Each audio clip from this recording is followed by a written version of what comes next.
Why do birds suddenly appear every time you are near? Just like me, they long to be close to you. Bum, bum, bum. Bum, bum, ba-dum, bum. Ba-dum, bum. Why are you laughing? Every week you laugh and you throw me off. I'm just trying to give a nice intro to the good people, and you burst. Have you ever seen American ads? Yes. Do you know the Kool-Aid Man? Yes. There's an ad where he just bursts through a wall and he starts. That's what you do. Yeah. I'm just here, like I'm a lounge singer, and you burst through the opposite, wall. Opposite wall. Yeah. Yes. Anyway, hello, hi, welcome. The show's name, I used to say the name of the show. Yes. I've started using Grammarly now, Oh. which fixed it. You're not supposed to say the name of the show. You're supposed to say the show's name. Oh, I see. It's cleaner. It's Okay. like instead of the Facebook, it's Facebook.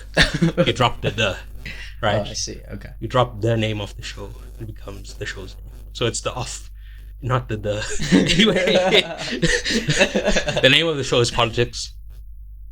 Although I call it Politics, and the title of this episode is Freelance. My name is Presh. And I'm Ty. And I don't know why I associate that Copter song with Dragon Ball. Huh. Because I think.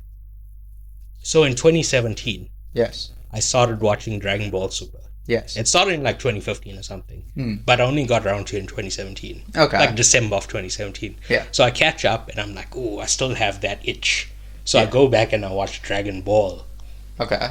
And I don't know if the intro music sounds very similar to this song. Or like I was just listening to that song at the time. But for whatever reason I associate it with Dragon Ball. Okay. Yeah. But anyway, Interesting.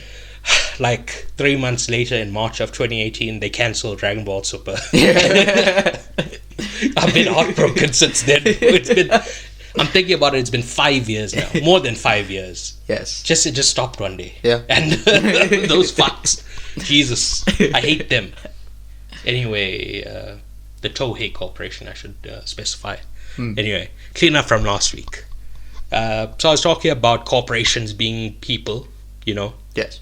corporate personhood. Yeah. And that means they're allowed to give money to political campaigns. And I said the law that allowed this was Glass-Steagall. Yes. That was a mistake. It's actually the 14th Amendment that makes corporations into people, in America specifically. Oh, Right. So that was like way back. Yes. Okay. But what I was thinking about was a court case called Citizens United versus the FEC. It's commonly just referred to as Citizens United, Okay. right?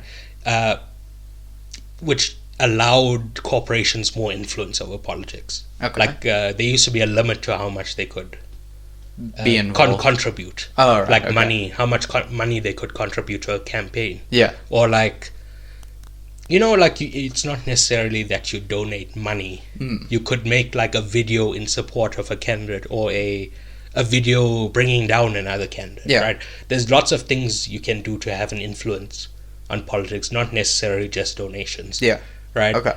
So, yeah, Citizens United allowed this group, Citizens United, to make an ad that ran before.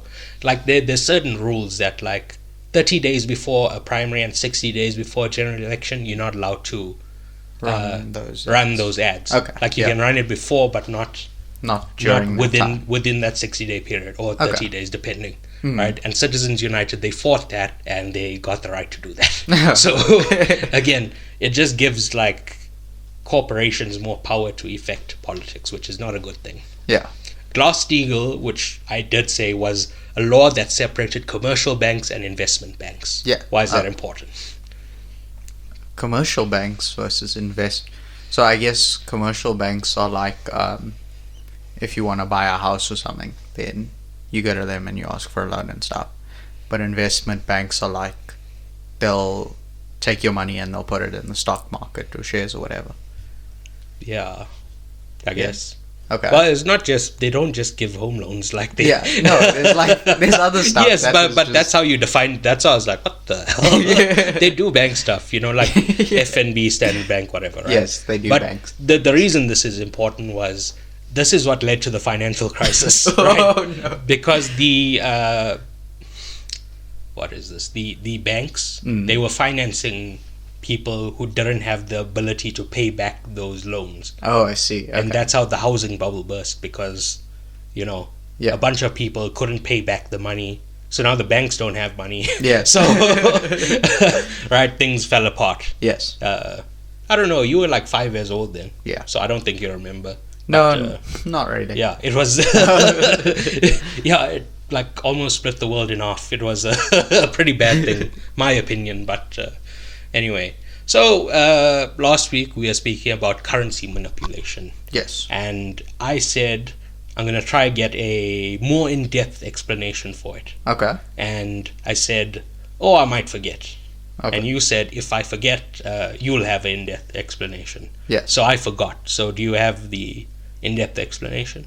Yeah, about that. Oh, very professional.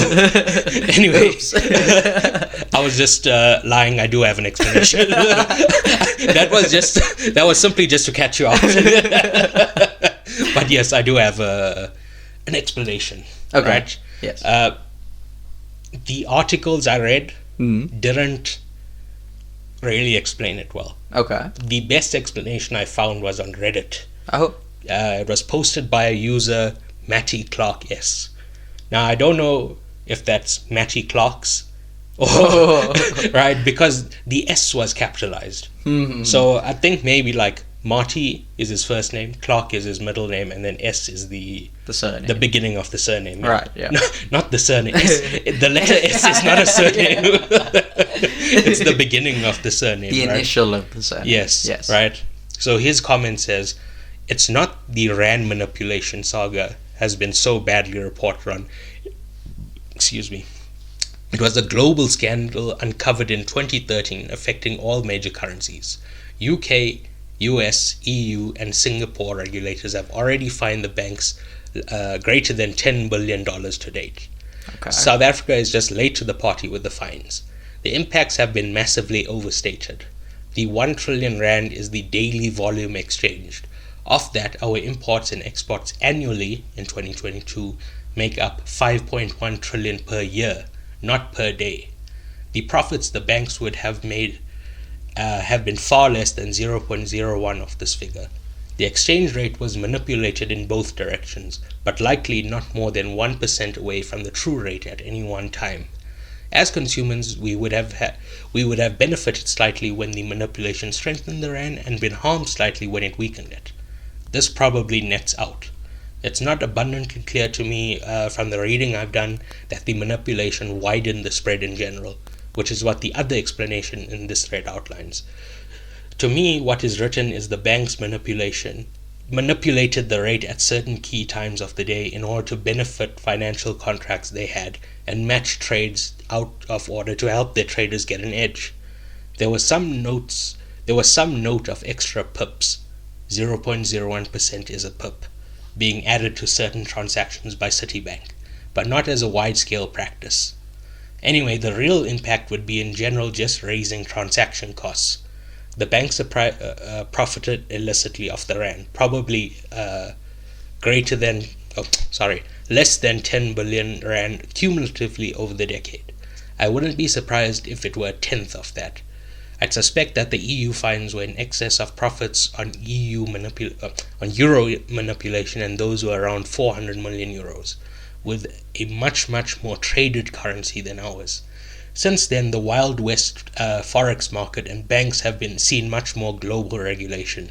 People should have been imprisoned, but sadly our system is stacked in favor of financial fraudsters.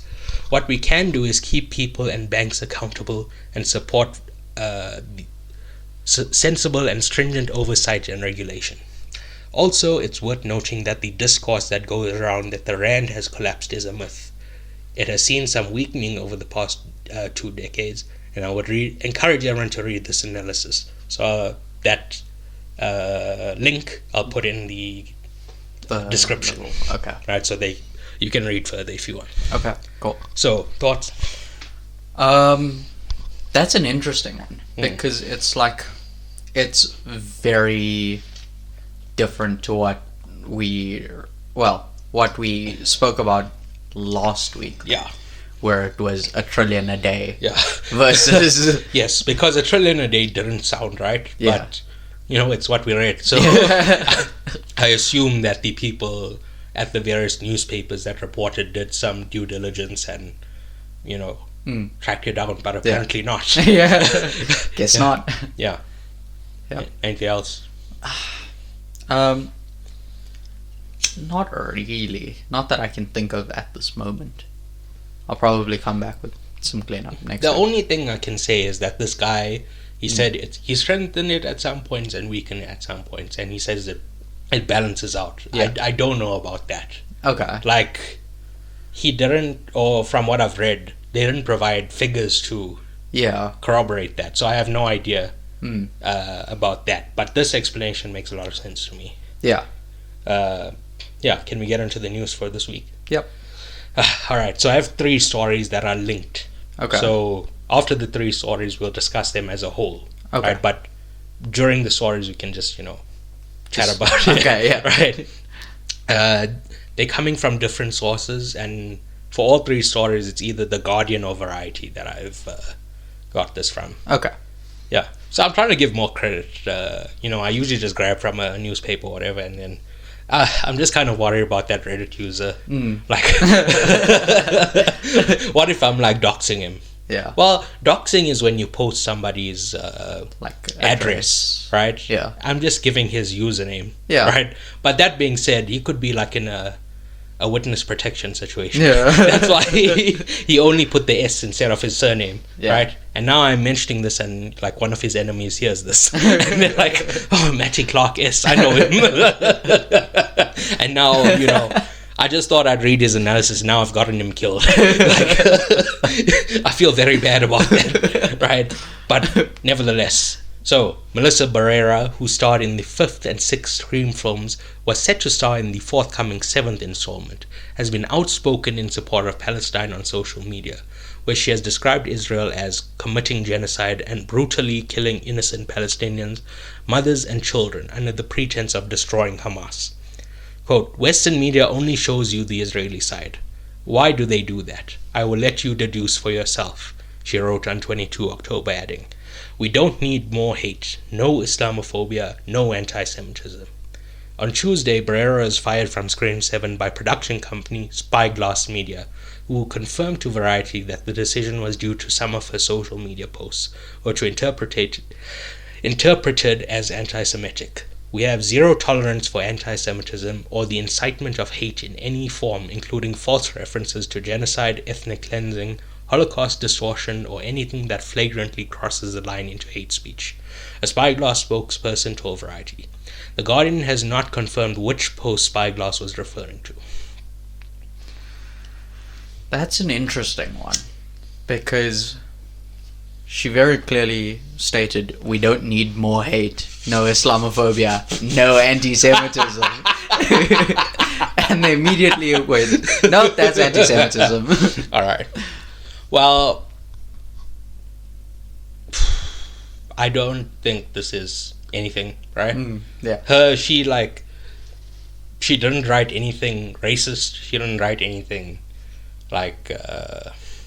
hateful. There's no hate speech. Yeah. Right? If I'm putting my deranged cap on, Yes. if I'm putting my so totally fucked in the head, it's it's a wonder that this person walks around. Right?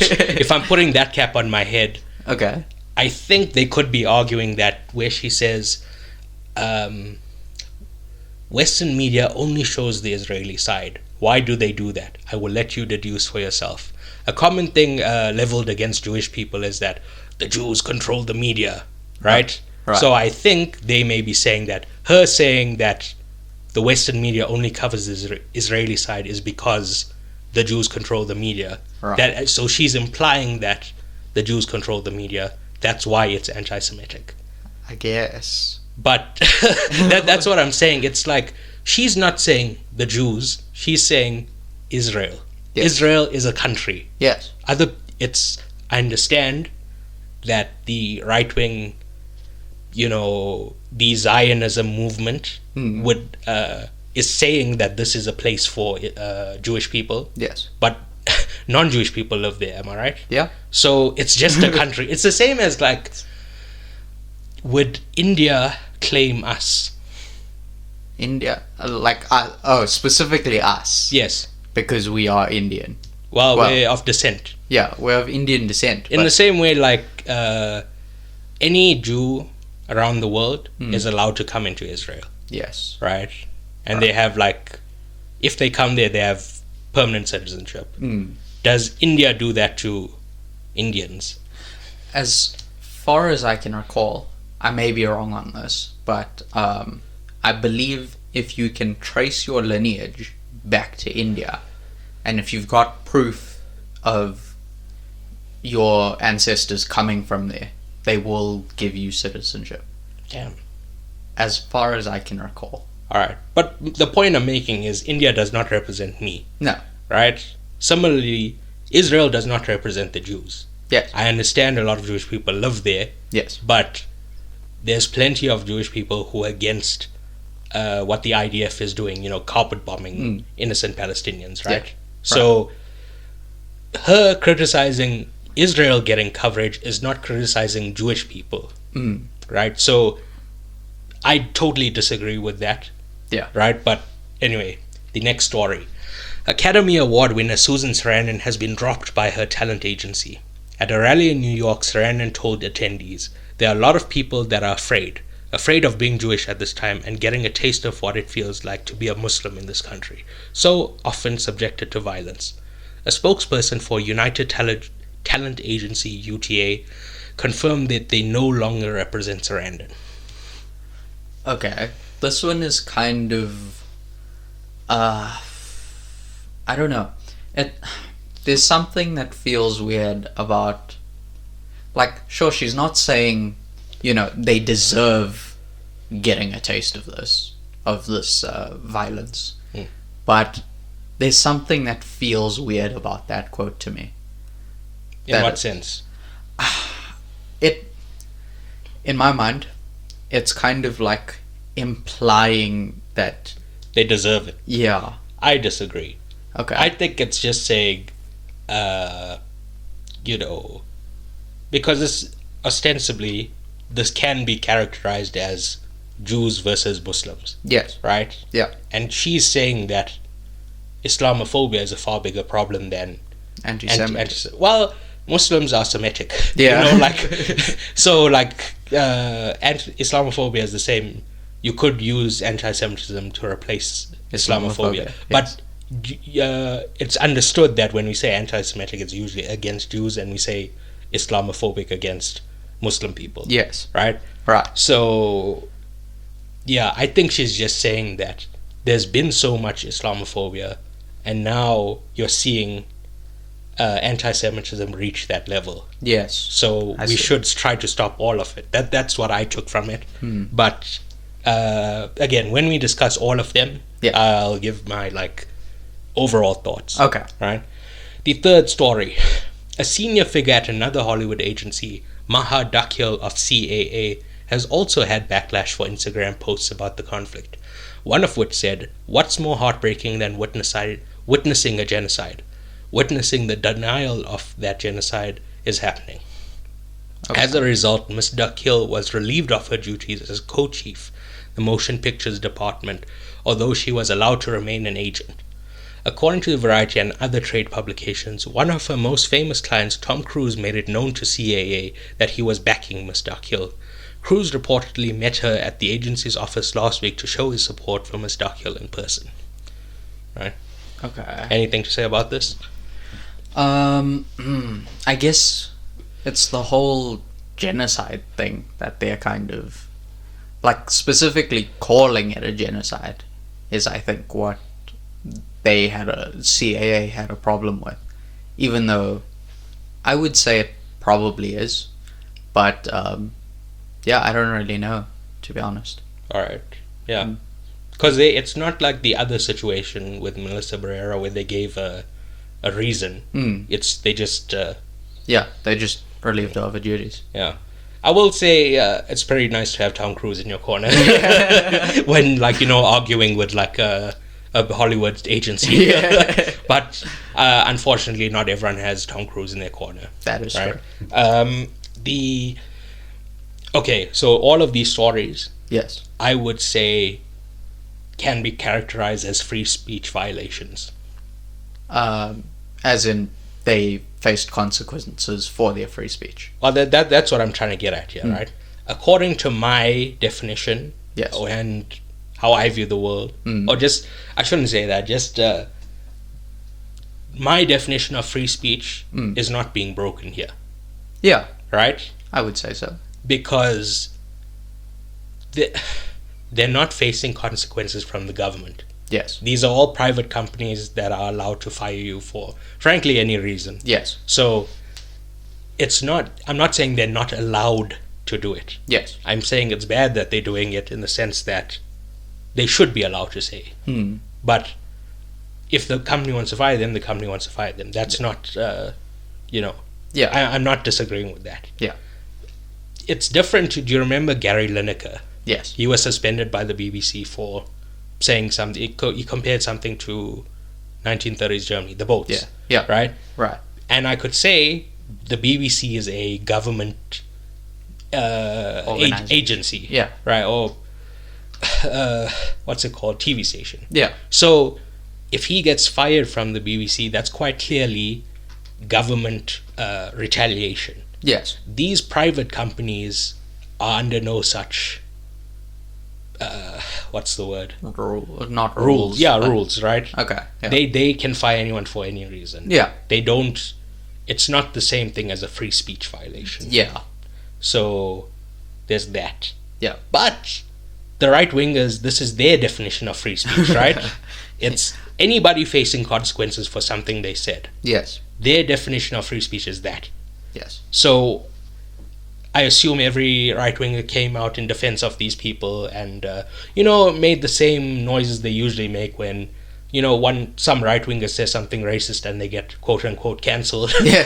I assume all the right wingers came out because they believe in the principle of free speech. Yes. And it's not about partisanship. It's about their right to say something without facing consequences. Yes. Oh, what's this? Nobody said anything. Oh, what's this?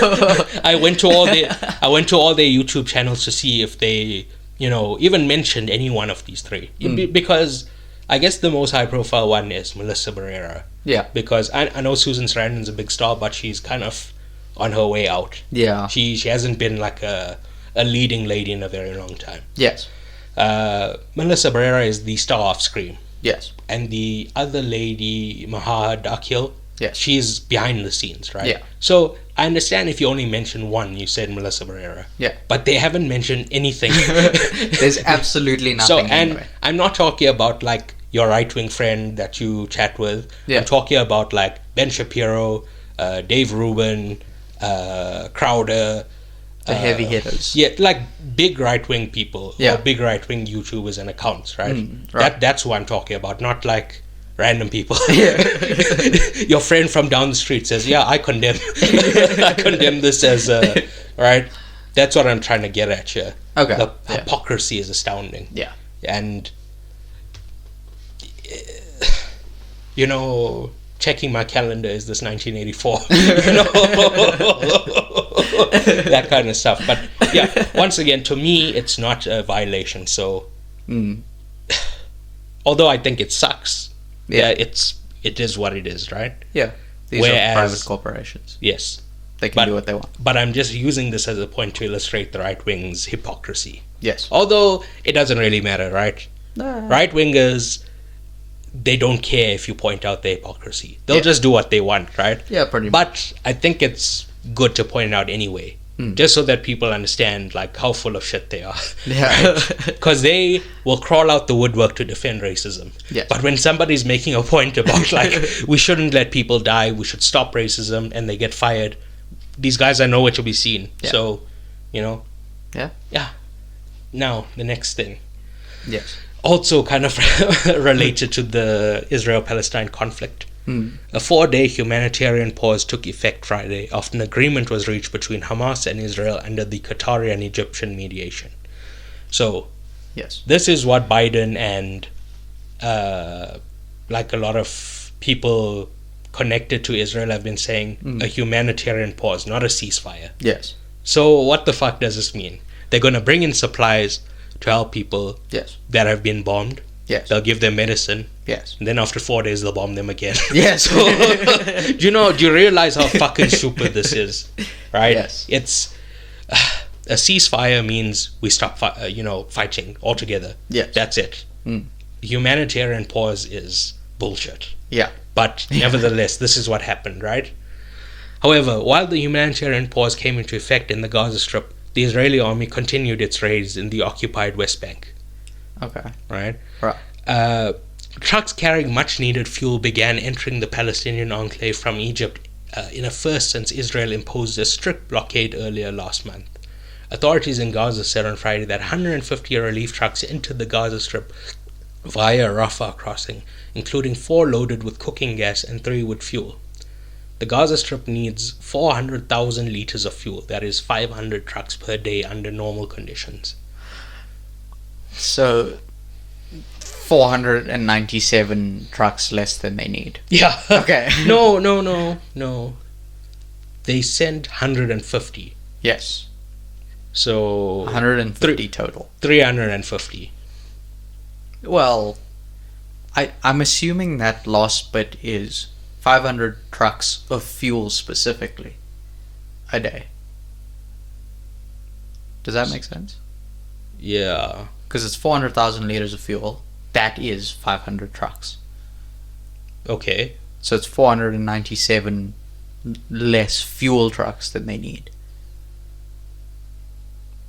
What the hell? What? It says 150 relief trucks, right? Yes. Included 4 loaded with cooking gas. Yes. And 3 with fuel. Yes. I see.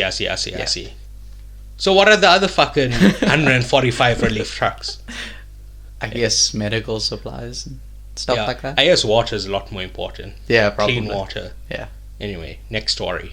Okay. Derek Chauvin, Yes. the former Minneapolis police officer who was convicted of murdering George Floyd during the 2020 arrest that set off a wave of protest, was stabbed at a federal prison in Tucson, Arizona on Friday, according to the office of Keith Ellison, the Minnesota Attorney General. Yes. The Federal Bureau of Prisons confirmed that an inmate at the Tucson prison was stabbed at 12:30 though the agency's statement did not identify Mr. Chauvin, 47, by name. No other inmates or prison staff were injured, and the situation was quickly contained according to people familiar with the situation. Emergency medical technicians initiated life-saving measures before transporting the inmate to a local hospital for further treatment and evaluation, Bureau officials wrote. No details were immediately available on his condition, but one of the people with knowledge of the incident said that Mr. Chauvin survived the attack. Okay. That's the idea that nobody else was injured makes it seem very purposeful, planned. What? It was. Yeah. I don't know why you're... I'm just like, yeah. It's a fact that it was planned. Yeah. Yeah. Yeah. But, yeah, that's pretty much all I have to say about that. I think it's good. I think, racists who do hate crimes should be stabbed. My opinion. Well, the first thing is we'll try to convert them. Yes. Let's see if we can bring them around to our kind of thinking. Yes. But if they happen to be in prison and somebody stabs them, whose fault is that? Not mine. Not mine. All I can do is look at the situation and laugh. Yeah. That's that's the extent that Yeah. gonna talk about it here. Fair enough. The last story of the week, at least from me, I don't know what you have. You could have what's this? You have a stack of newspapers next to you. I didn't see that when you walked in. Alright. Dave Filoni has a new mission in the Star Wars universe after guiding Rosario Dawson's force-wielding hero to distant celestial realms in the first season of Ahsoka. the writer, producer, director who started out working alongside George Lucas on the animated Clone Wars show nearly two decades ago, has ascended to a new position at Lucasfilm, one that will give him input into all the galactic storytelling going forward. Now I'm what's called a Chief Creative Officer of Lucasfilm, Filoni tells Vanity Fair, which places him at the development process much earlier and much more expansive capacity than his previous advisory duties. In the past, in a lot of projects I would be brought into, I would see it after it already developed a good ways. The new position will see him work more closely with Lucasfilm boss Kathleen Kennedy and head of development Carrie Beck, overseeing not just the TV galaxy but also the movies. In this new role, it's opened up to basically everything that's going on, Filoni says. When we're planning the future of what we're doing now, I'm involved at the inception phase.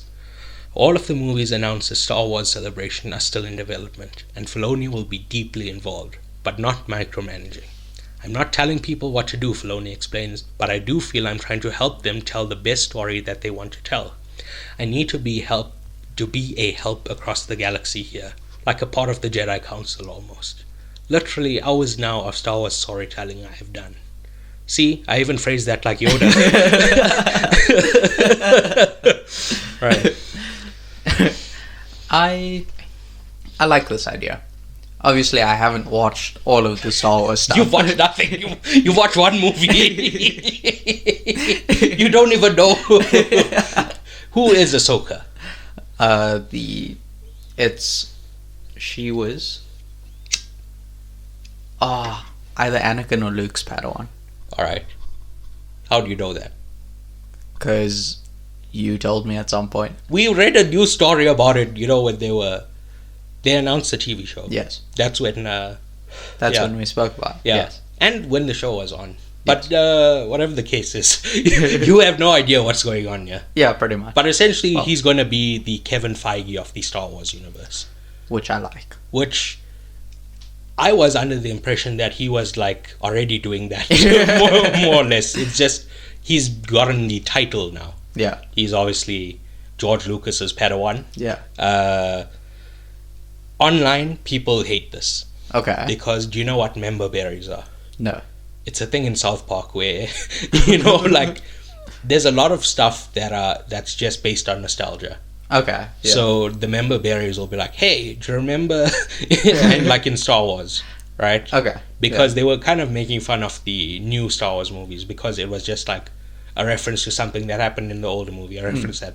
So Filoni makes a lot of references, but especially towards the prequel. Okay. So people kind of, the prequels, people kind of hate that. Okay. So people don't like Filoni. But, you know, George Lucas doesn't make mistakes. That is so if he chose Filoni as his Padawan, then, you know, he's alright by me. Yeah. Well, he's alright by me on his own merits, but he's doubly alright by me if George Lucas said so. Right. Yeah. Your news for the week? We've pretty much covered everything that I had as well. So great stuff. Yeah. Very convenient that every week I cover all the news stories that you have. It's just very convenient, you know. Maybe you should start a beat. A beat?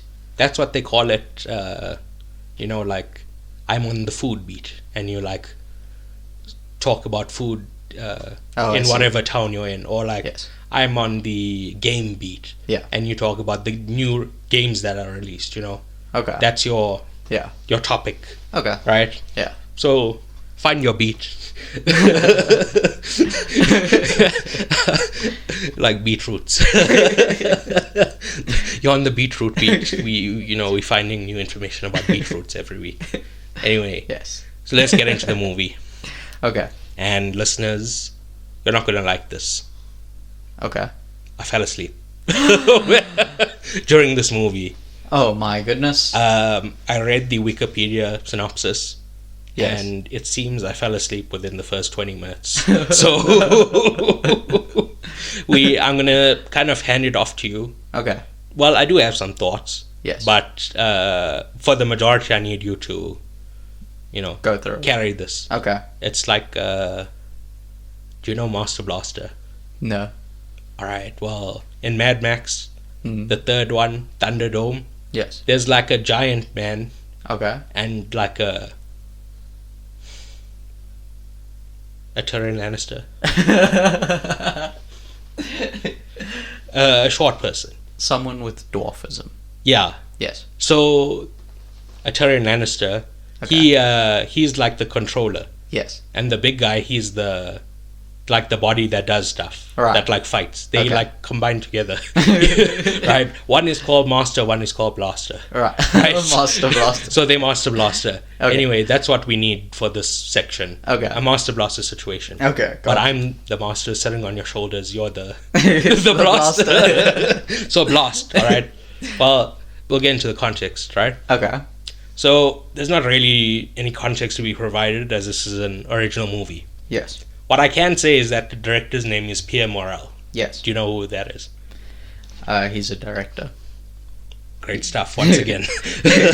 I see you're very prepared. He directed Taken, From Paris with Love, and District 13. Oh, very good. Yeah. Very good. Those are the ones I recognized on his filmography. Have you seen them?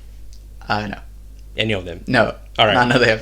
Similarly, I've only watched one of his movies. Okay. But I do culturally know of Taken. Okay. The one I did watch was From Paris with Love. Okay. It stars John Travolta Oh. and Jonathan Rhys-Meyers. Okay. Is it Rhys-Meyers? I can't remember his fucking name, right? Rhys. Because I always confuse it with Jonathan Rhys-Davies, Oh, right. who's the guy Gimli. from Indiana Jones, Yeah. right? Yeah. What did you say? Gimli. Oh, yeah, Gimli. He's Salah in Indiana Jones. Yeah. Yeah. He is both of them. But anyway, this other guy, Jonathan Rhys something, he Yes. was in Mission Impossible 3. I Oh. always fuck it. And he was in The Tudors. I always forget his name, but nevertheless, right? It's a rubbish movie. it's truly, it was a horrible experience watching that movie, right? But anyway, John Cena Yes. is formerly a wrestling star, and he acted part-time since 2006 as The Marine. Mm-hmm. He then made the transition to being a full-time actor in 2019, Yes. stopping being a regular WWE. Yeah. I think he still makes an appearance from time to time. Yeah. But, Every now and then, yeah. but he's almost full-time an actor. Yeah. And I have to address this again. The fucking sickos in the audience will be like, well, Presh, wrestling is acting. And shut the fuck up, idiot. Wrestling is real. Wrestling is real. Right? The fact that I even have to say that is disgusting. Everyone should know. It is quite a jump from fighting in a ring to acting. Yes. Thank you. It's crazy. Thank you. It's nice that he's It's been like- able to diversify. It's like being an accountant and being Tom Cruise. Yeah. Two separate things. They're two very, very separate things. Although maybe Tom Cruise is an accountant. I don't know. He's never even played an accountant in a movie. That's how much of a not accountant he is, Caesar. Right. Then I know Alison Brie as primarily a TV star. Yes. She was on Community as Annie. Yes. She was in Mad Men as Trudy. Mm. And Diane on BoJack Horseman. Mm-hmm. Have you ever seen any of these? I assume Community, but the rest I don't know. Yeah, I haven't watched any of the other ones. It was just Community. Yeah. Yeah. Mad Men, top 5 show. Okay. Cool. Yeah. It was top 3 and Succession pushed it out. Ah. Mm. Yeah. What? Well, I was going to ask you what have you been watching, but we'll get into that at the Yeah. We'll get to that. what you're watching. Yeah. But anyway, I looked at her filmography, and she actually has like a very solid movie career. Quietly, a very solid movie career. Yeah. She was in the 2 Lego movies, Yeah. which big blockbusters. Yeah. And she's also been in the small, smart, independent movies like The Disaster Artist, Horse Girl, and Promising Young Woman. She wrote and directed Horse Girl. Oh, wow. Actually, I think she just wrote and produced it. I don't think she directed, but I like Horse Girl a lot. That's pretty good, actually. I like all these movies, but anyway, Nice. my thoughts on the movie. Okay. This is the 4th movie we've covered on this podcast starring John Cena this year. Yes. Fast X, Barbie, Teenage Mutant Ninja Turtles, Mutant Mayhem, and now this. Mm. Right? Yes. Added to this, he also made Hidden Strike and Vacation Friends 2. Mm. The point I'm trying to get at is that he's making far too many movies, and I think he should be more discerning with the roles he chooses.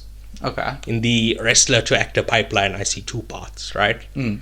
Dwayne "The Rock" Johnson route, where he stars in like a whole bunch of rubbish movies, like maybe 4 or 5 a year of just total garbage. Okay. So like Red Notice, Jungle Cruise, Black Adam. Yeah. You know, he was in Free Guy. Yeah. Or you take the Dave Bautista route, Mm. right, where he tries to work with top tier directors, you know, creative directors who are not going to involve themselves in bullshit. Yeah. Right? Right. Dennis Villeneuve for Blade Runner 2049 and Dune. M. Night Shyamalan in Knock at the Cabin. Yeah. James Gunn in the Guardians movies, you know. Yeah. He's whoever his advisor or agent or whoever this person is telling him to choose these roles. Yeah. I believe he's doing a far better job than The Rock. Yeah. Although The Rock probably has more money. But Yeah, probably. he's just, every risky movie Yeah. happened in the 2000s. Okay. Post 2010, he's never tried Something different. Yeah. Well, he has tried different things. It's just they're all blockbuster things, you know. Yeah. Like his Black Adam, that's a superhero. He's a spy in Red Notice. He's a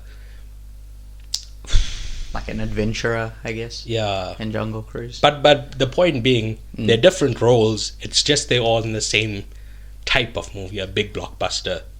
And it's kind of like Dwayne Johnson gets trapped in the jungle. Yeah. And has Bro, to do you know survive. how many Oh, movies? Jumanji as well. Yes. Yeah. Do you know how many movies there are in him in, like, kind of Indiana Jones, you know, like in that brown like shirt. Yeah.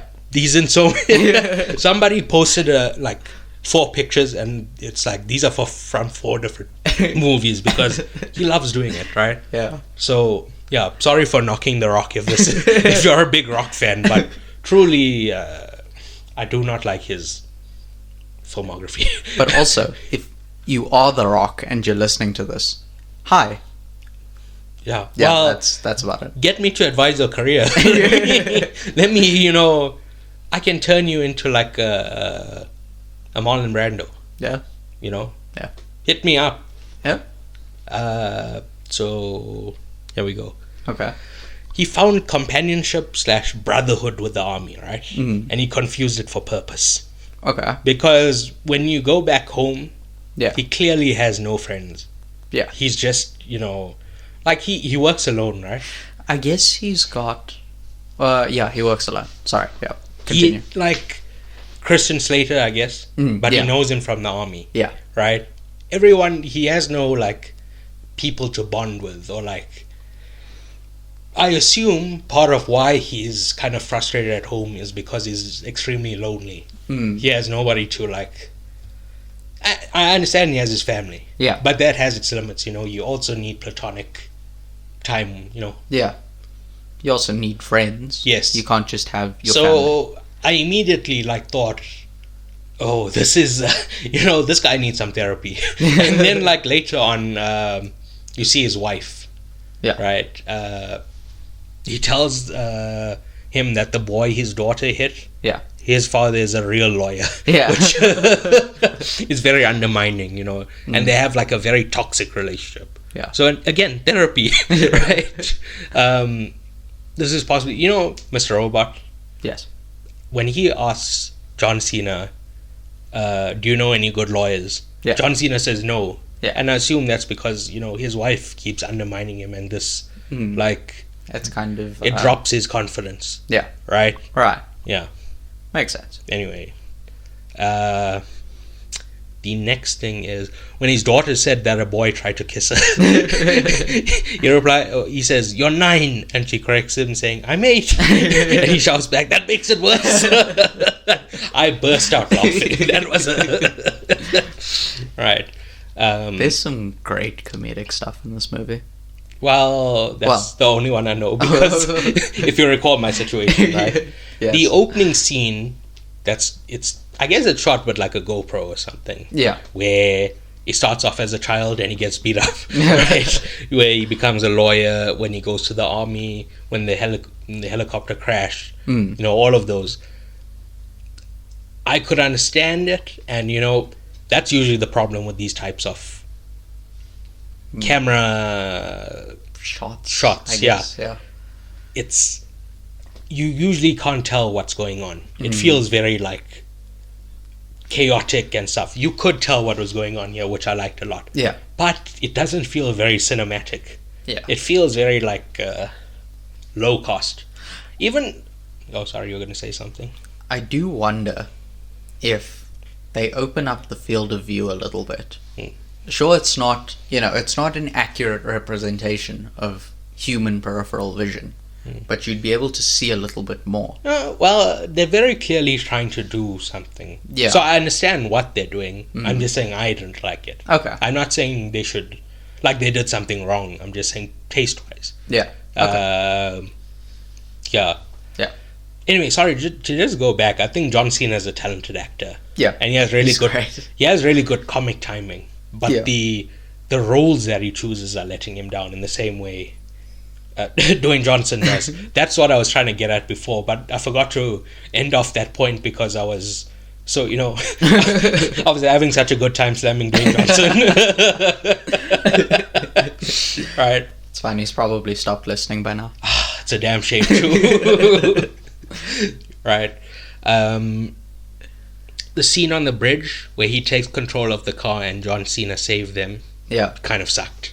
Right. Okay. He just went forwards and backwards. It's not like, Pretty much. I wish there was more to that scene. Yeah. It There's... I thought it was very basic, but again, I can see the appeal of it. Like, I guess it's kind of an interesting way of doing these things, because usually it would be like, oh, they go forward, they ram through the car and keep going, and then they've run away. Or they go backwards and they go all the way through, and then, they've run away. I kind of felt like it was not better, but I kind of enjoyed the idea of being pinned in and going straight from there. alright, well, this is about the point where I fell asleep. Oh, so okay, cool. Is this Great. early on? It's pretty early on, I'd say. Alright. It's like maybe half an hour in. Okay, so you need to do that. Well, it's also, it's like a Master Blaster, but it's also like, when the Power Rangers come together, they form the Zord. Yeah. The Zord. That's The massive robot. yes, that's what's happening here as well. Yeah. So, but I'm like the legs, Mm, and you're the top, I see. Wait, why are you the legs? because the legs doesn't speak. Oh. The top speaks. Yeah. Do your legs speak to you? Sometimes. Yeah, that's how legs work. They walk around, they don't speak. But yeah, so yes, I think you're gonna have to speak for like 20 minutes now. Just do a Okay. soliloquy. Okay, yeah. So there's like the whole plot line, I guess, of Alison Brie being not disgruntled, but like she's had a fall from grace. A disgraced. Yeah, disgraced. There it is. This is the same thing as the girl with the dragon tattoo. Daniel Craig. He like tries to take somebody down, Yeah. but it turns out the information he got was false. Oh. So he becomes a disgraced journalist. And Oh. that's how the movie starts. So Oh. yes, I Okay. thought that was very similar to the beginning of this movie. Huh. Okay. Yeah. I liked the idea, but I'm not sure about the execution of it, because it. Okay. Yeah. Obviously, you didn't see it. I'm reading the Wikipedia summary as we're going along here. But she does this thing where she's always got her phone out and she's always videoing something, and then in the end, it comes back to her like she has somehow on this trip, without her phone dying, edited it all together and sent it through to somewhere so that they can put it up on the news. But how do you know she edited it? Because it looks edited. Yeah, but I mean, she could have just sent the footage and them at the news station. Yeah, I didn't even think that. So she has editing software on her phone, but the news department has none. All right.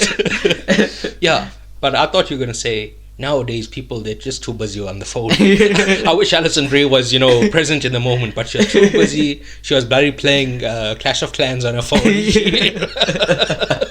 She was bloody taking Instagram selfies while, okay, so she was taking videos. Yes. Because she's a journalist. Although it would have been hilarious if, like, the whole time it's set up so that she's videoing things, and then right at the end it pans to like a first-person view, and she's just been playing something on her phone the whole time. Well, I was going to say there's a lens cap on her phone. For whatever reason, she has a... Oh, yeah. But then there's... Well, if there was a lens cap, we wouldn't be able to see the movie. But, well, we could just be, it'd just be a movie. Yeah. And then when we see her footage, it's just... nothing. Yeah. Yeah. Or like even just her finger over the camera. Yeah. Yeah. But she would know. She would. She should know. But have you seen our parents taking videos? True. Yeah. Alison Brie's not as old as our parents. She's like in her late 30s maybe. Yeah. But I don't know how... Alright, like, whatever. Okay, yeah. Anyway. You mentioned John Cena's wife earlier. Yes. Right. Alice Eve. Sure.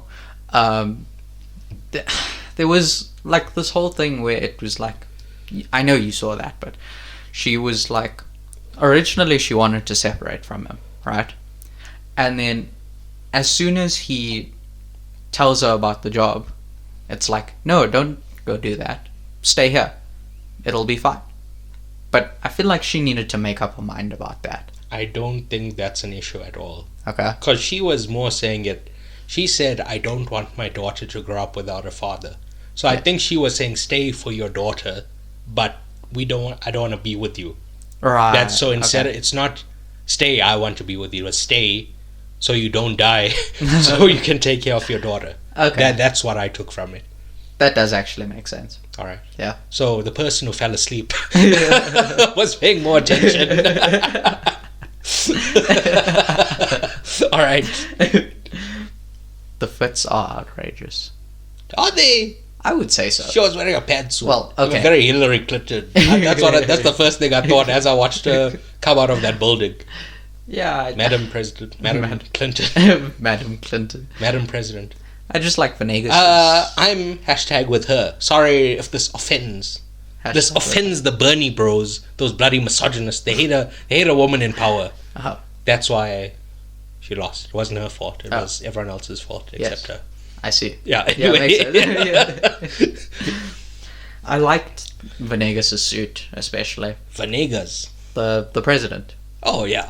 Okay. Yes. You know what? Goddamn. That white suit with very nice. Yeah. And we've been talking about the button, the suits like ill-fitting. Yeah. That suit was I forget what it's called, but it's like it folds over. It's not like being held together by a small button. Yeah. In front, like it. Like when it covers. Like overlaps. Yes, overlap. Yeah. That's what I'm saying. Yeah. It's much better than what I'm saying is it fitted well. Yeah. It was a nice suit. Yes. So yes, I agree with that. Also, but Alison Brie, I don't. Okay. Well, I only saw the pantsuit, but it made me think of Hillary Clinton. So it made me angry. Anyway, carry on. There's a couple of fits that she's got, and there's like I want to say it's like a flowery pantsuit type thing. It's still a pantsuit again, or maybe it's a jumpsuit. You know what? It's like Was this made specifically for Hillary Clinton? Maybe. Because I remember early on, they're like, I'm a journalist. It's about truth. It's about like, is this a treatise on on fake news and like that kind of thing?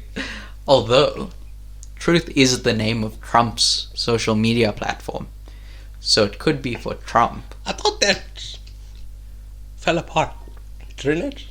Is it still going? I think it's still going. All right. As far as I know, it's still going. Well, I need to sign up. Go for it. I was doing like some cleanup on my, what's it called? Computer. Yeah. in my browser. Yes. And like deleting stuff I don't need. Yeah. And I saw I have a Parler log in, right? And I went there and it's shut down. Parler was like another right-wing site that, they were trying to set up, but it fell apart very quickly. The only thing is I'm afraid they have a lot of my info. Oh no. There was Parler, there was Gab, there was a few. Yeah. And I was on all of them. I haven't tried Truth Social though. But yeah, sorry for interrupting. Yeah, no, it's fine. No stress. There's also the whole embrace the suck thing. I don't know if did you even get to the first use of the line? No. Oh, okay. What does that mean?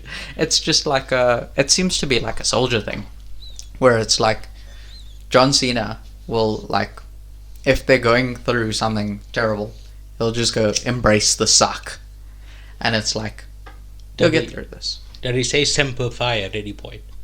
Not that I can recall. Fake. Just fake. Yeah. Stephen Lang says Semper Fi. Although, so I think Semper Fi is a Marine thing. Isn't this guy a Marine? What is he? No, he was on some special forces. He's just an army guy. Yeah, but it's like Army Special Forces.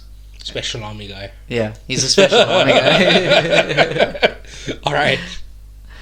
I also liked the whole Venegas coup, but he's been funding the coup. Okay, yeah, you didn't. Well, there was a coup, right? Yes. So he was behind the coup. Yes. He was. So he was never in danger. No, he was never really in danger. But all those guys died. So why would they agree to this? John Cena killed all of them. He drove over a guy with a car. Why? Okay. He shot the rocket. Yes. What do you mean he was under no real danger? They shot a rocket at him. Yeah, I don't exactly know how it would work. So they didn't give an explanation. He was just funding the coup. Well, they say that. What if the coup killed him? I don't know. Everybody involved is an idiot. Maybe the rockets were shot in a specific way. Well, only one rocket was actually shot. Oh. But they were shot in a specific way so that they wouldn't hit the car. John Cena moved at the last minute. That's why it missed. Yeah. If John Cena wasn't a top tier operator, that guy would have died. Then I have no idea, to be honest. Yeah. But yeah, it's the whole thing is he funds the coup as propaganda so that he can then come back. It's a false flag. Yeah, basically. Oh my god. Yeah. That's what happened in 2016 with Erdogan. With who? Erdogan. Oh, Turkey. Yeah, president of Turkey. Yeah. He I don't know if it's FaceTime or whatever, but he gets on a call somewhere and he's like, I'm under attack. I'm locked in my office. They're attacking me. And yeah, he's just gained more power since then. Nice. Yeah. Yeah. Okay. Also, how... Oh, actually, you wouldn't have seen it. 9/11 was a false flag. But carry on. Okay. Fair enough. They did it so they could invade the Middle East and steal their oil.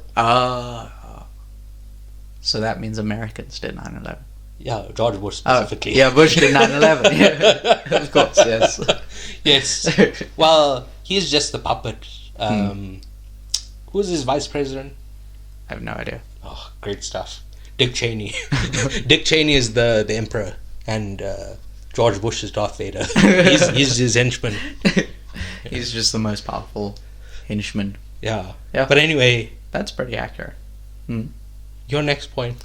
There's the whole twist where Venegas is like, listen man, I didn't kill your friends. That was friendly fire. And John Cena's just like, okay, cool. We're friends now. Well, why wouldn't we be friends? I feel like there's He didn't do it. Yeah, but I feel like there should have been a... If you think somebody did something and it turns out they didn't, Yeah, but... You don't care. I feel like there should have been a little thing where it was like... A setup. I mean, more information or more clues that it wasn't... Yeah, because it's very straight up just, I didn't do this thing. But there could have been something before it. Or he could have been lying. Yeah, that too, yeah. Yeah, but if John Cena slowly uncovered information that led to him finding out that this guy didn't actually kill my friends. Yeah. Or like that guy just cryptically says stuff. Yeah. Or like that kind of thing. Yeah. It didn't have to be so abrupt. That could be a very comedic thing. To just like randomly say things and then eventually he figures it out.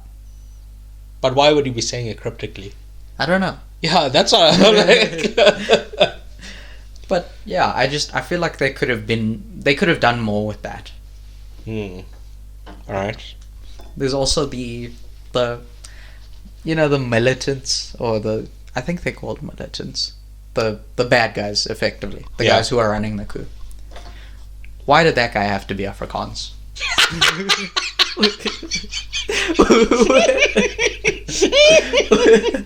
I need to watch this movie.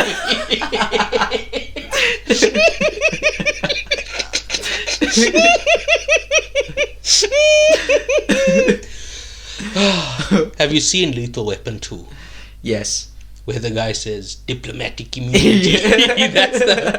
I've mentioned this many times, right? But the world, because I know it's not just Americans, I've heard like Australians say this, right? Yes.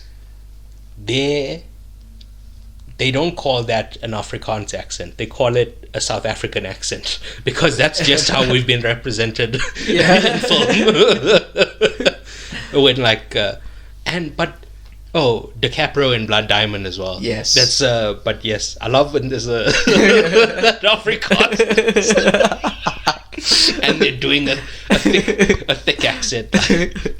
Yeah. Anyway, carry on. This one was actually really good. Martin Sokas. I don't know what that is. He was Celeborn in Lord of the Rings. Oh, Galadriel's husband. Yeah, I see. You watched Lord of the Rings now. You feeling? you made so many references now. You watched one thing. Well, I watched the trilogy, but yes. Yeah. One thing. It's one book. Yeah. So. And effectively one movie. Yeah. Yeah. But like 9 hours, 10 hours. 11. Fuck me. Yeah, it's a long time. But I found he was really, really good. His Afrikaans accent was spot on, which can't be said for many others. Was he arrested? Was he arrested? No, I don't think so. Well, it wouldn't matter, because he'd get out of prison because he has diplomatic immunity. So what happens? Is he killed? As far as I can remember, he just like goes home. Oh, so setting him up for a sequel. Yeah. All right. Well, this movie's not doing very well at the box office. It came out 2 weeks ago, right? Yes, right. So on a budget of 40 million, it's made 8.4 million at time of recording. So not good, folks. Not good. It's close.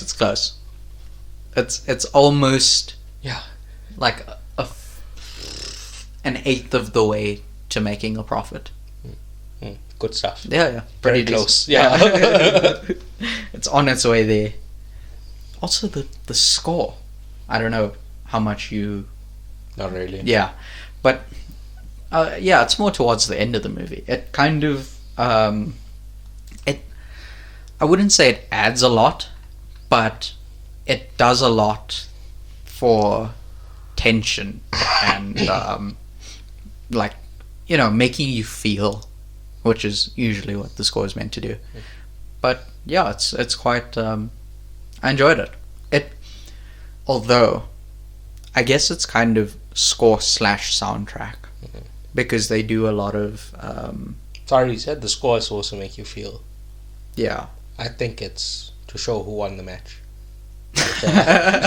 Anyway, sorry. Carry on. Carry on. Sorry for interrupting. I don't even remember what I was saying.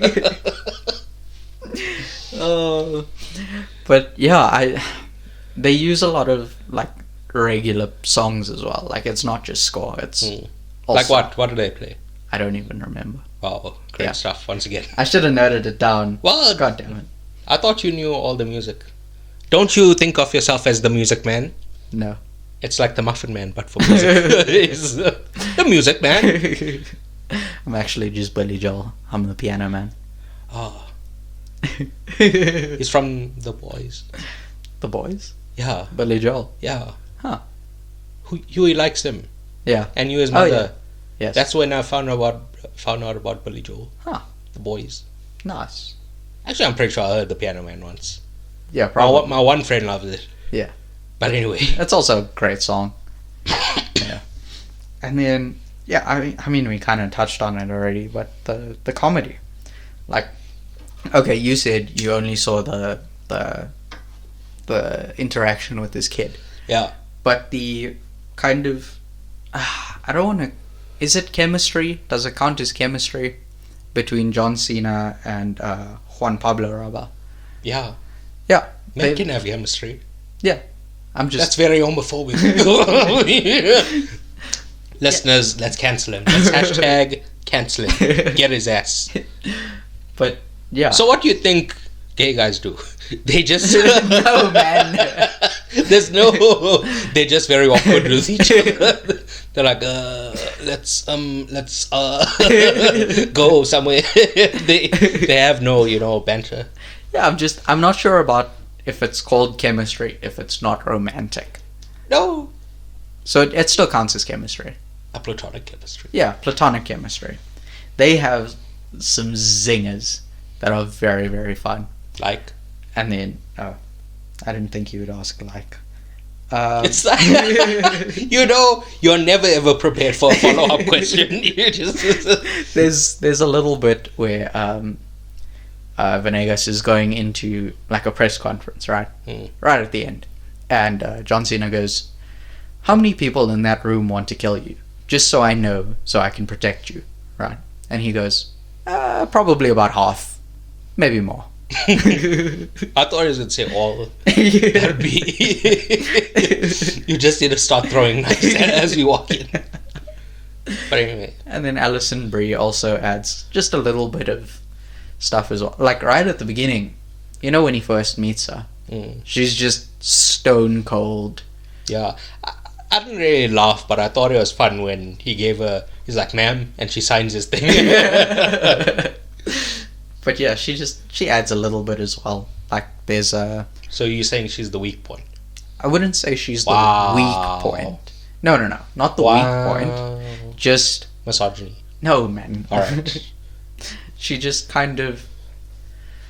I would say that the main kind of chemistry, or the main funny bits happen between John Cena and Juan Pablo Raba. Yeah, that's what I'm saying. Yeah. She's the weakest part.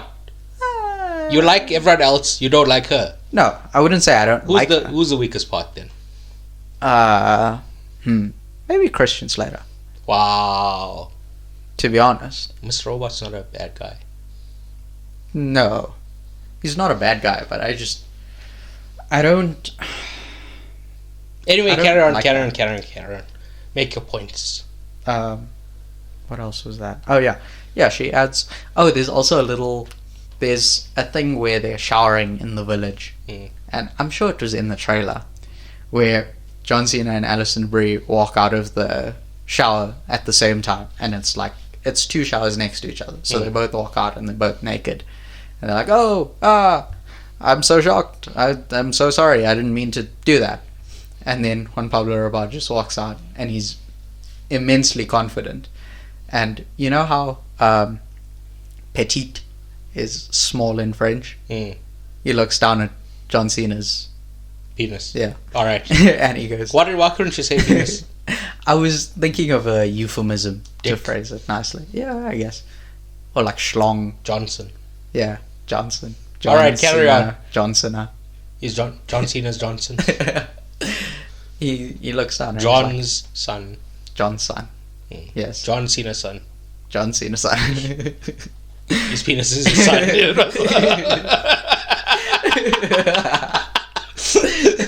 It grew hands and legs. It's just like He gave birth to a penis. Anyway, carry on. He looks down and he goes, "Not so petite, are we?" All right. Yeah, it's funny in the movie, I promise. Okay. Yeah. But yeah, that's really about it. Mm. Oh, although there is the combat. Oh yeah, that's what I was originally planning on mentioning. There's a scene in the jungle where John Cena's fighting a guy, and Alison Brie's just standing there with her phone, videoing it. Too busy with the phone these Yeah, days. too busy, unbelievable. And then he gets into like a headlock, and the guy's strangling him, and she goes, "Do you need help?" And he like, his face is red, and he's like barely able to breathe, and he's like, no, I'm fine. And then he kills the guy. Okay. Yeah. Well, he didn't need help, so It worked. It was fine. Yeah. But yeah, I quite enjoyed it. There's a lot of like little humory bits. All right. Yeah. Anyway, that's all I have to say about the movie. So we're gonna move on to recommendation. What?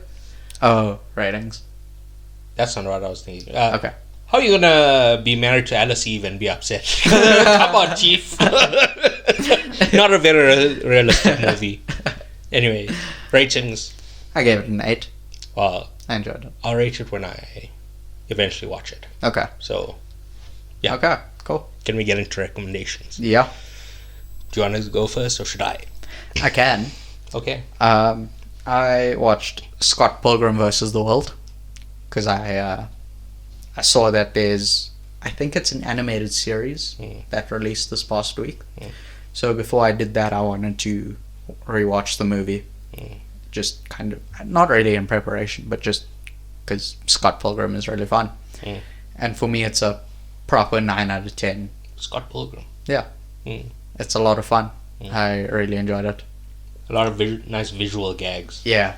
My favorite is when like somebody shows up and he jumps through the window.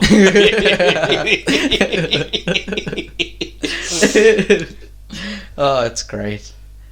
Then I've also continued watching Avatar, The Last Airbender, which I think I mentioned earlier. But yeah, it's also a lot of fun. I'm at the end of season 2 now. So how many seasons are there? 3. I thought okay. I thought there was 4. How many episodes? I'm not sure exactly. I think it's like 20. 15 or 20 or something. Yeah. I would have said 22. That's the usual That is. amount. Yeah. So like 66 episodes. Yeah. Shit, I might watch Avatar. Yeah, it's great. But the thing is, all right, carry on. It is one of my favorite TV shows, and yeah, so far it's right up there. It's like a 9, comfortably. Right. Yeah. Then I've also been watching Inside Job. Well, rewatching. It's also a lot of fun. You know about Inside Job, right? I watched it. Okay. Yeah. You mentioned it, yeah. Yeah. Like a few months ago, you rewatched it. Yeah. Good God. Yeah. Because I really enjoy it. You're so full of shit. You keep saying, "Oh well, I have so many things to watch," and now when you have time, you're just rewatching old shit. Come on, man. These are part of the things that I have to watch. No, you're rewatching, not watching. Rewatching.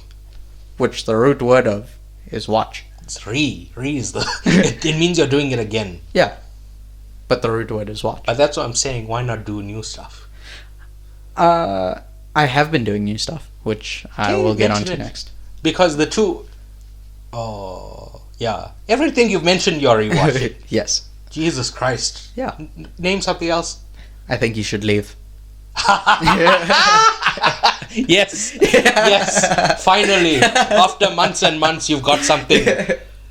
I mean, I'm only on episode 2 at the moment. Jesus. Yeah. There's a lot to watch still. But I've been enjoying it so far. It's great.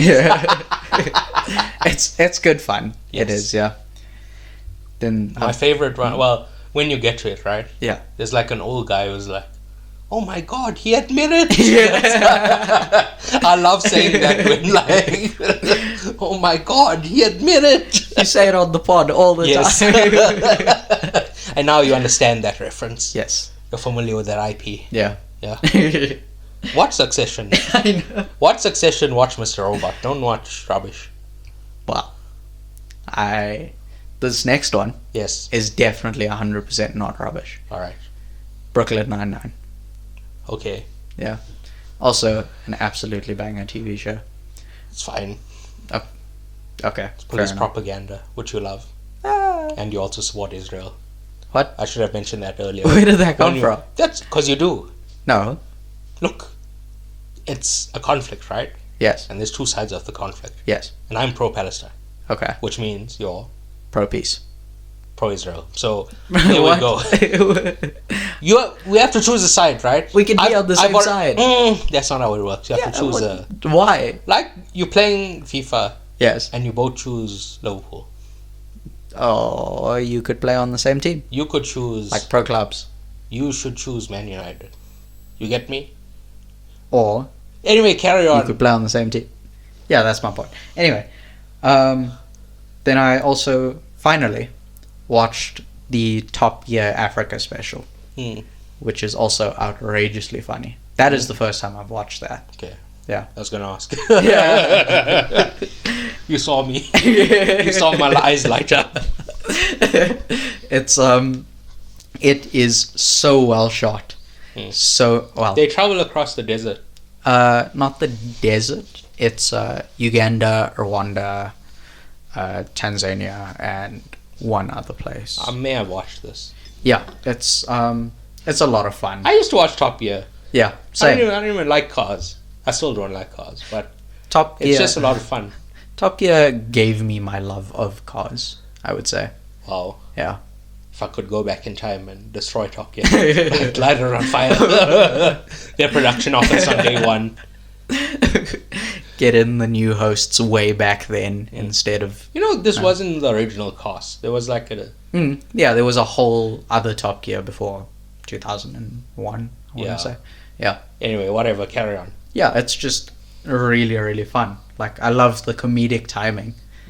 They do it almost every episode. But in this especially, it's so, so funny. And that is, for me, a 10 out of 10. Alright. Yeah. Pretty good. That's it for my recommendations. Alright. So, there's a new season of Fargo. Okay. It released last week. They dropped 2 episodes. Okay. And today they dropped a third, which I haven't watched yet because recording the pod. Nice. So, right. Fargo, excellent show. One of the best shows of the last 10 years. Okay. Top 10 show for me. Yeah. But it's an anthology show, so obviously every season varies in quality. Yeah. So far I'm loving the new season. It's very interesting. It has John Hamm and what's her name? That other She's person. from The Dark Knight Rises. She's Catwoman's friend. Oh, you mentioned this. Her name is like 2 Keely. weeks ago. Her name is Keely in Ted Lasso.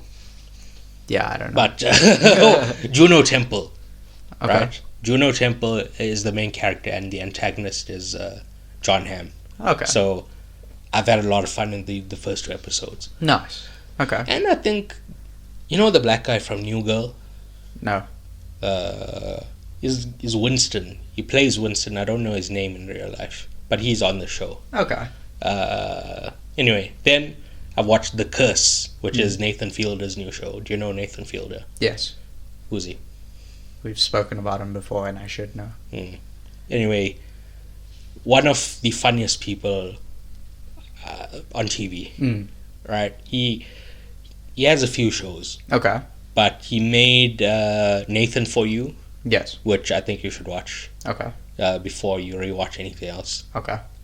Mr. Robot, Succession, Nathan For You. In that order. Okay. Anyway. Okay. Then he has another show called The Rehearsal. Okay. Also brilliant show. But it's only been 1 season. So, you know. Yeah. Maybe that'd be easier to get into than Nathan For You. Yeah. Although I believe Nathan For You is way funnier. Okay. Anyway, this show, The Curse, is like... It's a surreal comedy. Well, all of them are surreal. But this is way more surreal. Surreal. Like, he goes... And, like, they're trying to get, like... They're like a rich couple. Yeah. But they're not rich. Their parents are rich. Okay. And they're, like... You know, funding their lifestyle. Right. Then, like... they're like trying to shoot a documentary about them. Okay. And Nathan Fielder gives like this kid money, but he only has $100. Right. So he gives it to her, and when they're done shooting, he goes and he takes it back. And the girl says, "I curse you." So yeah, a lot of fun. He's just funny, right? And he has Emma Stone on the show. That's his love interest. She's also very funny. Yes, she has great time, but I don't think she's been in a lot of comedies, right? She was in Easy A, but like since then, it's like a lot of dramatic roles. Yeah. Right? But anyway, the next thing I watched was Scott Pilgrim Takes Off, which is the animated version. And I don't know if I should spoil it for you. You can. I don't mind. So, you think it's going to be a retelling of the movie. Yeah. And the first episode goes the exact same as the movie. Okay. And then at the end of episode 1, something just bizarre happens. Okay. And you realize that this is a way different thing than just a retelling of the movie. Okay. So that's all I'll say. I had a lot of fun with it. Yeah, probably 9 out of 10. Okay. Thinking about bumping it up to a 10. Well, that's the thing. I don't know if I should bump it down or up. So I'm somewhere between an 8 and a 10. I still haven't, clarified my feelings. Yeah. So That is quite the range. not really. 8 to 10. Because usually it's like... 8, 9, 10. Yeah, but usually it's whatever. Okay. Then the Invincible mid-season finale. I spoke about the 3rd episode last week. It's kind of sucks that it's been only 4 episodes and it's going to come back next year. Yeah. But yeah, just excellent shit. Okay. Don't know what else to say. Then I watched The Sound of Freedom. Okay. Do you know what that is? No. It's like the right winger's favorite movie of the year. Oh. It's about this guy who like stops a human trafficking ring.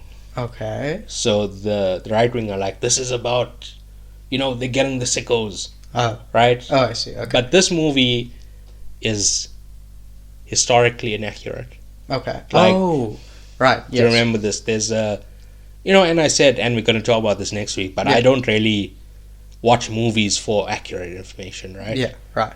The only exception is if it's disrespectful. Yes. So apparently, one of the people he rescues in this movie was like freed themselves, and like he had nothing to do with them getting out of where they were caught. Yeah. So yeah, there's that. Yeah. And do you remember there's like a whole uproar about this, that like the powers that be are trying to stop people from watching this movie, right? Yes. And like they'll go into a movie and the aircon is off. Yeah. But the aircon is on in the lobby. Yeah. And like they were making a big like stink about it. Yeah. Which it's like, okay, the people who run the world. Yes. They can only stop, the aircon. The aircon. Yeah. Why wouldn't they stop the movie from coming out full stop? Yeah. Right. They only have the power to stop things at like the very low level. They don't have the like a manager of a cinema. Yeah, who can just say, "Oh, we're not playing it," or something like that. That would actually be censorship. Yeah. What a lot of people have said is, this is actually exposing how poorly run cinemas are. Yeah. They have fucked up air cons. They like stuff like that. Yeah. So, yeah. Yeah. Yeah, it's very well shot. Okay. But there's very weird dialogue. Okay. It's like it's hard. I don't know if I should talk about it. There's this guy who like is helping the main guy. Yes. And he's like, they ask him, "How did you get into this?" And he's like, there was one day I was whacked out on coke. And I went to a brothel and had sex with some girl. And when we were done, I looked at her face, and there was this sadness. She was way younger than I thought. I asked her, "You're not 24, are you?" She was 14. Right? And since that day, I've been hunting down pedophiles. So it's like he's a white hat pedophile. Try to. It's like the only way you know a pedophile is to become one. It's so bizarre. What? Oh my goodness. You have to become what you want to catch. You know? And it's like there's a scene where, so at the beginning, they're just catching pedophiles. Right. After the deed is done. Okay. And some guy's like, shit, I wish we just don't come in at the end and after they've been raped. I wish we could stop it. This man's been working this job for years. This is the first time he thought, oh shit. We could stop them before. What? Also, you know, I said about it being inaccurate. Yes. Apparently, this like perpetuates the idea that strangers are the biggest rapists. Okay. The actual like information shows that the majority of child abuse happens like by a family member. Yeah. Or like somebody that's close to the child, not some random person. Yeah. So this movie is giving the idea that it's strangers. Yeah, well, not that it's mostly strangers when the inverse is true. Yeah. That's what I'm trying to say. So I kind of enjoyed it because these bizarre things just made me burst out into laughter. Like, I can't believe this is because this is, again, it's a biography. Yes. And there's certain things where I'm like, this can't be real. This is this has to be a joke. Yeah. Anyway, then I watched David Fincher's The Killer. Okay. Which is the final. Well, this is his new movie. Yeah. I said we're not going to cover it here because Michael Fassbender is an abuser. Yes. So I know you definitely wanted to. You actually you took a knife and said that you'll kill yourself if we don't do it, but I had to talk you down. Yes. Because I said domestic violence is not a good thing. Yes. But you disagreed very goodness. very vehemently. So goodness gracious. It took a lot of negotiating and finally I told I put my foot down and said we're not doing The Killer. But anyway, it was a 7 out of 10. It's not great. Okay. He not peaked, but his last really excellent movie was Gone Girl. Okay. In 2014, which was 9 years ago. Yeah, it's a little while ago. But the thing is, he's only made 2 movies since then. Mank and The Killer. Yeah. So, but still, it's not as... it's been a big step down from where he was. Okay. You know, like we've been going through his filmography, right? And it's like 9, 10, this, that. And now it's like Mank and this have not been great. Okay. So, yeah, big disappointment. Then I watched The Hustler. Okay. Do you know what that is? It's about someone who hustles people. Like they go to pool halls and they're like, oh, what? Is that actually? Yeah. Well, nice. I thought because, you can like hustle in different areas. Like you could gamble or whatever. Yeah. When you said pool, I was like, damn. But yes, it's a guy, his name is Eddie, like Fast Eddie or something. Fuck, I can't remember his name. Right. But he's played by Paul Newman. Okay. Legendary actor. Yeah, I've seen it. This came out in like the early 60s. Okay. Which is kind of a blind spot for me. Yeah. I've watched a lot of movies from the late 50s, early 50s, early 70s, late 60s. Right. Like in and around that area, but early 60s is a very barren kind of area for me. Yeah. And I think this came out in 61. Okay. Right, but so it's properly early 60s. I checked my, the app I use to categorize movies. Yes. I've only watched 5 movies in the early 60s, which again, very little for. It's not a ton. Yeah, but very good movies. Obviously, if I'm going back to watch it, I've heard good things about it. Yeah. But yeah, like 3 of them are Alfred Hitchcock movies. Huh. But anyway, yes. So he's like a guy who goes around poor halls, tries to scam people. Yeah. And he has a guy played by George C. Scott who is his benefactor. Okay. He's from Dr. Strangelove. Do you know? I've heard of it. It's a Stanley Kubrick movie. Yeah. But yes, he's I can't remember. He's a general in Doctor Strangelove. But anyway, Okay. he's a very good actor. It's a very good movie. Okay. Yeah. Then I watched The Color of Money, Okay. which is a sequel to The Hustler, Oh. directed by Martin Scorsese. Oh. You know, when I was watching Killers of the Flower Moon, Yes. I checked his filmography. There's 9 Scorsese movies I haven't watched, and Color of Money was one of them. Right. Okay.